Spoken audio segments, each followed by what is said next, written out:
The elegant interior of Skyline International's first-class cabin glowed with subdued lighting, creating an atmosphere of exclusivity and luxury.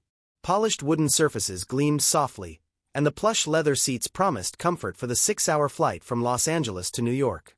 A gentle melody played through the cabin speakers as passengers in tailored suits and designer outfits settled into their spacious accommodations, accepting flutes of complimentary champagne with the casual entitlement of those accustomed to privilege.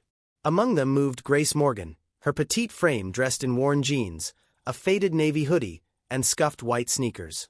At 36, her naturally beautiful face was free of makeup, her chestnut hair pulled back in a simple ponytail. The only hint of luxury about her was a slim platinum wedding band and a vintage watch with a weathered leather strap, a family heirloom passed down from her grandmother. Grace approached row 2, where her window seat awaited. After 3 exhausting weeks overseeing the launch of a new mobile health clinic in rural communities outside Los Angeles, she was looking forward to a comfortable flight home to New York. Her husband, Michael, had insisted on upgrading her ticket to first class. "For once, let yourself be pampered," he'd said during their last phone call. "You've earned it." She'd relented, though such luxuries still made her uncomfortable. Despite her current circumstances, Grace had never forgotten her roots in a small Michigan town where such extravagances were unimaginable. As she navigated the aisle, Grace noticed the subtle shifts in attention from other passengers: quick glances, raised eyebrows, and whispered comments behind manicured hands. She was used to such reactions in upscale environments and had long ago developed immunity to the silent judgments. At row 2, she stowed her worn canvas backpack in the overhead compartment and settled into seat 2A, pulling out a dog-eared paperback rather than the latest electronic device. "Excuse me." The voice was professionally pleasant but carried an unmistakable note of skepticism. Grace looked up to see a flight attendant, whose name tag identified her as Heather, hovering beside her seat. "Yes," Grace replied with a polite smile. "I believe there may be some confusion," Heather said, her carefully modulated voice pitched low enough not to carry, yet somehow loud enough for nearby passengers to hear. "This is the first-class cabin." Her eyes flicked meaningfully over Grace's casual attire. "I'm aware," Grace said, maintaining her smile as she reached for her phone to display her boarding pass. "Seat 2A." Heather took the phone, examining the digital boarding pass with exaggerated scrutiny, her French manicured nails tapping against the screen. "One moment, please," she said, returning the phone with a tight smile. "I need to check something with my colleague." As Heather moved to the front of the cabin to confer with the chief purser, a silver-haired man in the aisle seat across from Grace lowered his Financial Times newspaper and addressed her without preamble. "They do this sometimes," he said, his British accent clipped and authoritative. "Happened to my daughter last month when she flew back from university wearing her gym clothes. Apparently, a first-class ticket should come with a dress code." He rolled his eyes and extended his hand. "Charles Blackwell." "Grace Morgan," she replied, shaking his hand. "Does it always cause such consternation?" "Only when one doesn't look the part," he said with a knowing smile, then returned to his newspaper. At the front of the cabin, Heather was engaged in hushed conversation with another flight attendant, a tall, impeccably groomed man in his 50s whose bearing suggested years of experience and authority. His name tag read, David Mitchell, Chief Purser. Both kept glancing in Grace's direction, their expressions a mixture of doubt and determination. A well-dressed woman across the aisle leaned toward her companion. "Standards really have slipped," she murmured, not bothering to lower her voice. "In the old days, people made an effort when they traveled." Grace pretended not to hear, though a familiar warmth crept up her neck. She'd built a successful career in public health, advised government agencies, and directed international humanitarian programs, yet still encountered these moments where her worth was assessed solely by her appearance. David approached, his professional smile firmly in place. "Good afternoon, madam. May I see your boarding pass, please?" Grace showed him the digital pass on her phone. David scrutinized it, then looked at her with practiced politeness. "I see you're booked in first class, Morgan. However, there seems to be some issue with the reservation. Perhaps you were automatically upgraded due to a system error." "There's no error," Grace replied evenly. "My husband booked this ticket specifically." I see. David's tone suggested he didn't believe her. And your husband's name? Grace felt a flicker of irritation. Is that relevant to my valid boarding pass? A businessman sitting nearby sighed audibly. Some of us have tight connections in New York. Can we get this sorted quickly? David lowered his voice. Ms. Morgan, Skyline International has certain standards for our premium cabins. Perhaps you'd be more comfortable in our economy section. We'd be happy to assist with relocating your belongings. The suggestion hung in the air, its implication unmistakable. You don't belong here. Grace felt every eye in the cabin on her, some curious, others smug, a few uncomfortable. She could end this immediately by mentioning who her husband was, but that wasn't how she operated. Her validity as a passenger shouldn't depend on her connections. My boarding pass is for seat 2A in first class, she stated firmly. I've shown you valid identification and confirmation. Unless you have a legitimate reason beyond my appearance to question my seating assignment, I'd appreciate being allowed to enjoy the flight I've paid for. David's professional veneer cracked slightly. Madam, as chief purser, I have the authority to reassign seating for the comfort of all passengers and the smooth operation of this flight. Are you suggesting I'm disrupting the flight? Grace asked, her voice calm but carrying to every corner of the now silent cabin. Not at all, David backpedaled. But there appears to be a misunderstanding that. The only misunderstanding, Grace interrupted quietly, is your assumption that my worth as a passenger is determined by my clothing rather than my ticket. Charles Blackwell lowered his newspaper again. She's quite right, you know. This is becoming unseemly. David straightened, his expression hardening. Ms. Morgan, I'm going to have to insist that you accompany me to another section of the aircraft while we sort this out. Grace felt a moment of genuine disbelief. You're removing me from first class because of how I'm dressed. I'm relocating you due to a seating discrepancy, David corrected, his euphemism fooling no one. Grace considered her options. She could create a scene, demand to speak to someone higher in authority, or reveal her husband's identity. But none of those aligned with her principles. She believed in addressing systemic issues at their root, not using privilege as a battering ram when it suited her. Fine, she said finally, gathering her paper back and standing. I'll relocate. But I'd like your full name and employee ID, please. David hesitated, then recited the information with the confidence of someone who believed his actions were justified. Grace collected her backpack from the overhead compartment and followed David through the first-class cabin, past business class, and into the premium economy section. The humiliation of the walk burned, but she held her head high, aware of the curious glances following her journey to the back. Here you are, David said, gesturing to an aisle seat. We apologize for any inconvenience and will certainly address the fare difference after the flight. This isn't about the fare difference, Grace replied. This is about dignity and equal treatment.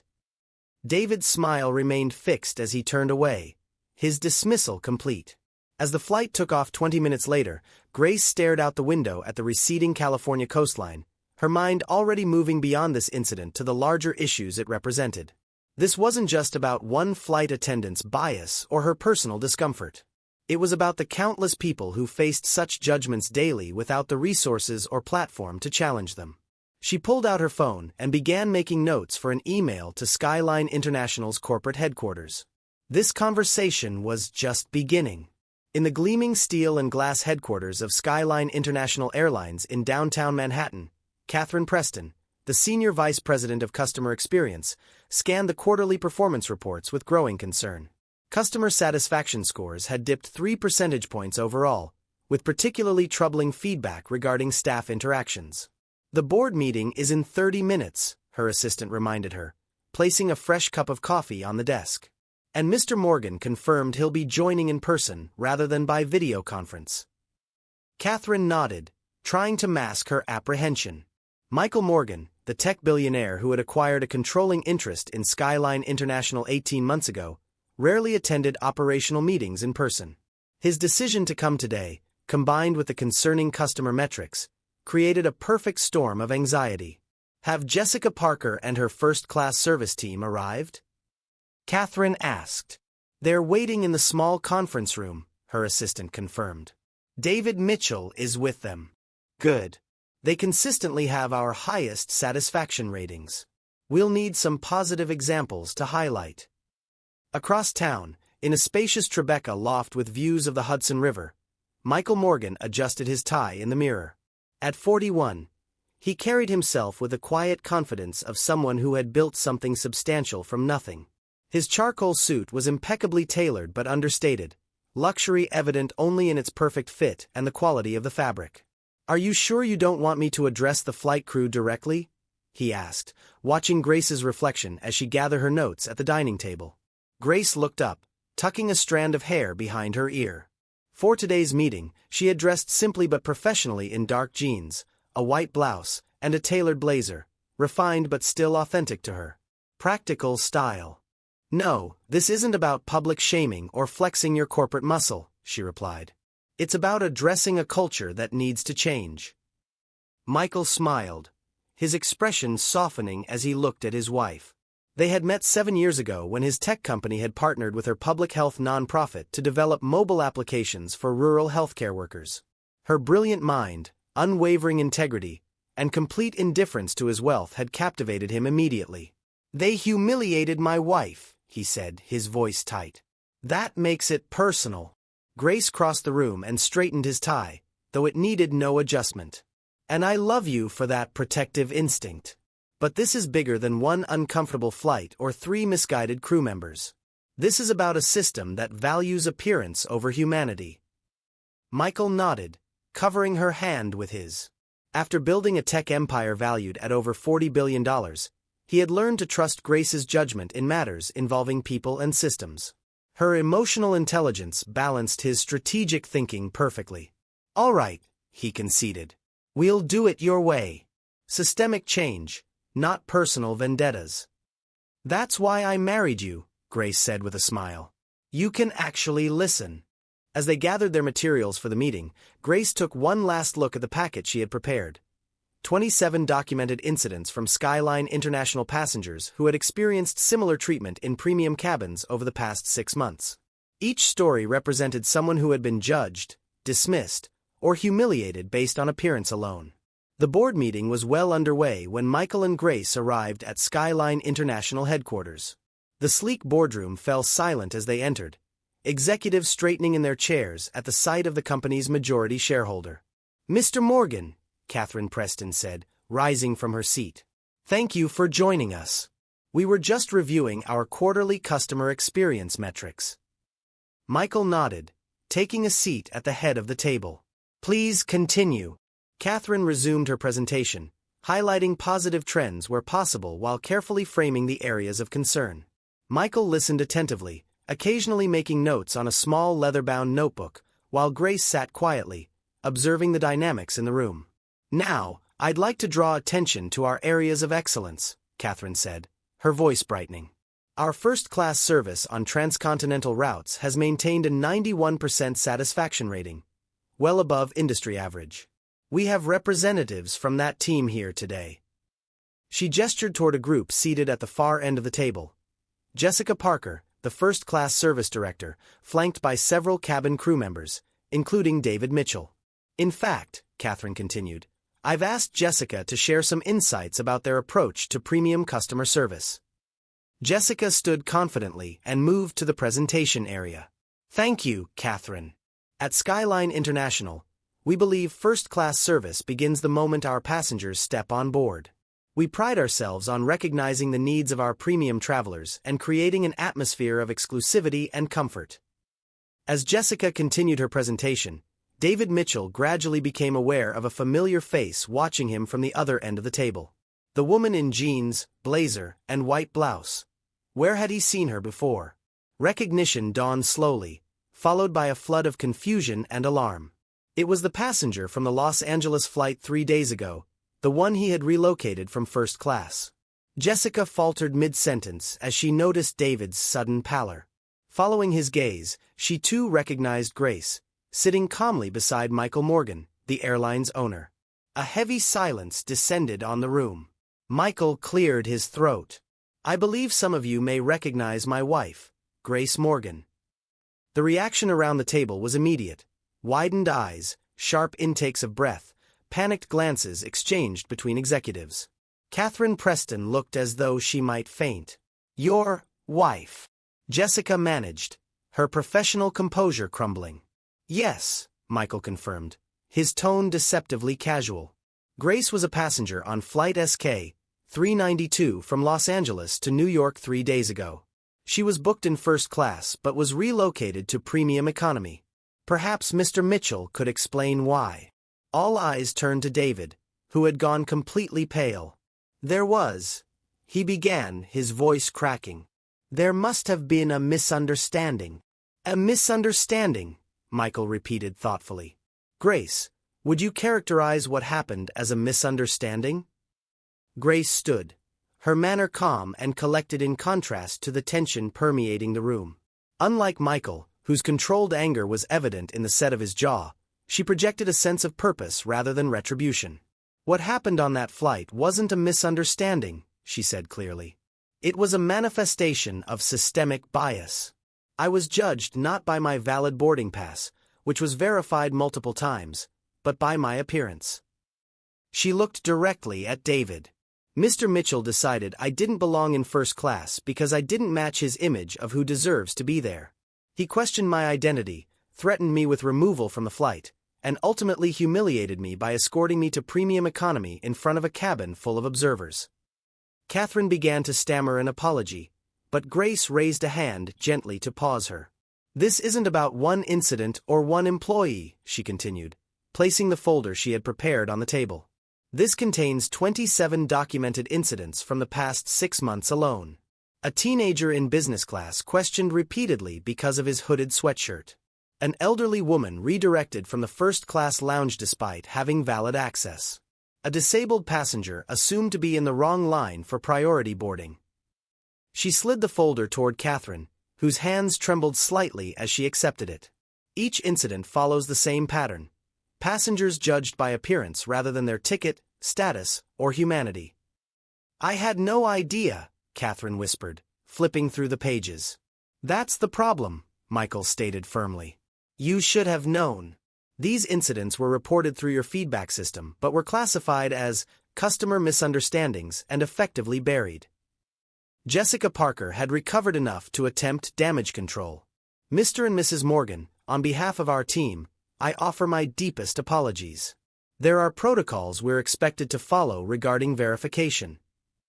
"Please stop," Grace interrupted gently. "This isn't about protocols. When the businessman in 4D boarded in sweatpants last month, did your team ask for additional identification? When the famous actor in 1A wore a baseball cap and sunglasses, did you question his right to be there? The protocol isn't the problem. The selective application of it is." David Mitchell, perhaps sensing his career hanging in the balance, spoke up. "Mrs. Morgan, there was no way for us to know who you were." Grace fixed him with a steady gaze. "That's exactly the point, Mr. Mitchell. You shouldn't need to know who I am to treat me with basic dignity. My worth as a passenger isn't determined by my marriage, my bank account, or my clothing. I purchased a ticket like everyone else." A heavy silence fell over the boardroom as the truth of her words sank in. Michael surveyed the room, his expression grave. In most companies, this type of behavior would be grounds for immediate termination. David, Jessica, and the other first-class crew members seemed to brace themselves for the inevitable. "However," Michael continued, "firing individuals would solve nothing at a systemic level. It would make us feel better temporarily while allowing the underlying culture to remain unchanged." He turned to address the entire room. "Starting next week, Skyline International will implement a comprehensive anti-bias training program for all customer-facing staff. Additionally, we're revising the customer feedback system to specifically track and address incidents involving perceived discrimination or prejudice." Grace stepped forward. "And the first-class service team will be temporarily reassigned. 1 month working alongside our customer advocacy department handling passenger complaints and concerns. Another month serving in economy class.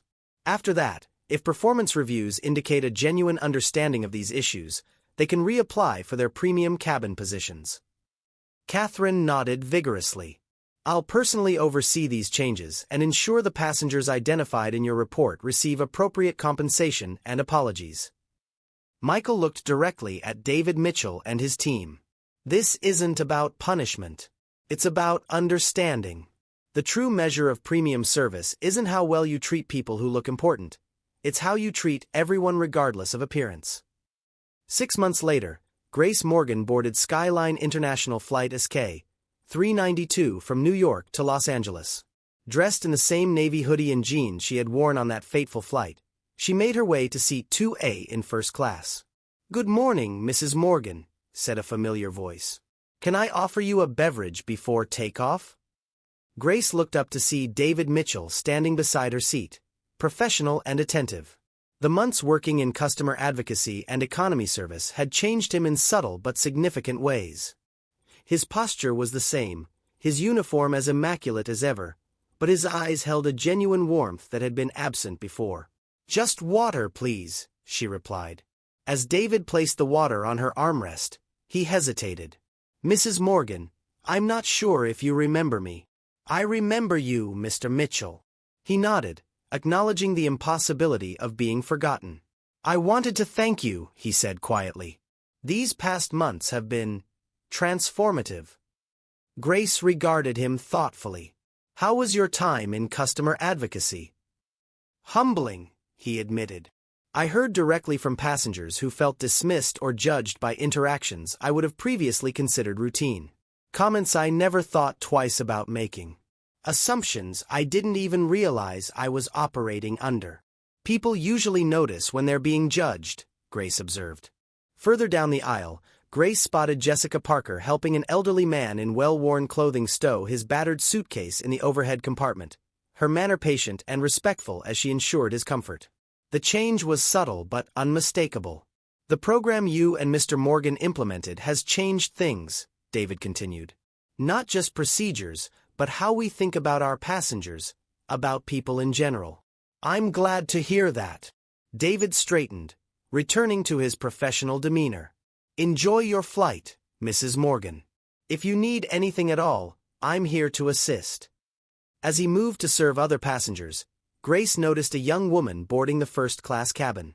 She was dressed in ripped jeans and a vintage band t-shirt, her hair dyed purple at the tips. David greeted her with the same respectful attention he had shown Grace, checking her boarding pass without a hint of skepticism and helping her find her seat. The changes at Skyline International had extended far beyond a handful of flight attendants. The anti-bias training program had been implemented throughout the company, from check-in counters to executive offices. Customer satisfaction scores had climbed steadily, and employee morale had improved as staff felt empowered to focus on genuine service rather than superficial assessments. More significantly, other airlines had taken notice. Skyline's approach to inclusive customer service was becoming a model in the industry, challenging long-held assumptions about how premium service should look and feel. As the flight reached cruising altitude, Grace gazed out the window at the patchwork landscape below. She thought about how a single incident of discrimination had catalyzed meaningful change, not through public shaming or vengeful terminations, but through education, accountability, and systemic reform. Her phone buzzed with a text from Michael, "How's the flight?" She smiled and typed back, "Different. Better." 2 rows ahead, a father traveling with his young son in casual clothes received the same attentive service as the corporate executives beside them. No raised eyebrows, no subtle indicators that they somehow didn't belong. This, Grace realized, was the true victory, not the vindication of her own experience, but the small, everyday dignities now extended to others who might have been previously judged and found wanting. The seatbelt sign dinged off, and Jessica approached with the beverage cart, her manner professional and warm as she served each passenger with equal consideration. When she reached Grace, there was a moment of genuine connection. "Mrs. Morgan," Jessica said quietly, "what you and your husband did, it was fair. More than fair. And it's made us better at our jobs." Grace nodded. That was the goal. Not punishment but progress. "I've learned to see people differently," Jessica admitted. "To question my assumptions. It's changed how I interact with everyone, not just passengers." As Jessica moved on, Grace reflected on how change happens, rarely through dramatic gestures or grand statements, but through individual moments of recognition, through systems that reinforce better choices, and through leaders willing to address not just symptoms but causes. The plane banked gently westward toward Los Angeles, carrying its diverse complement of humanity across the sky. Each passenger different, each equally deserving of respect regardless of appearance, status, or circumstance. A simple truth, yet one so often forgotten in a world quick to judge based on superficial cues. For Grace Morgan, dressed in her comfortable hoodie and jeans, the victory wasn't that she could now fly first class without question. The victory was that, increasingly, so could everyone else. Beyond appearances and beneath the surface judgments that so often divide us lies a simple, powerful truth. Dignity isn't earned through wealth, status, or attire, it's the birthright of every person. And sometimes, the most powerful change begins with a single moment of standing firm when the world tries to tell you that you don't belong.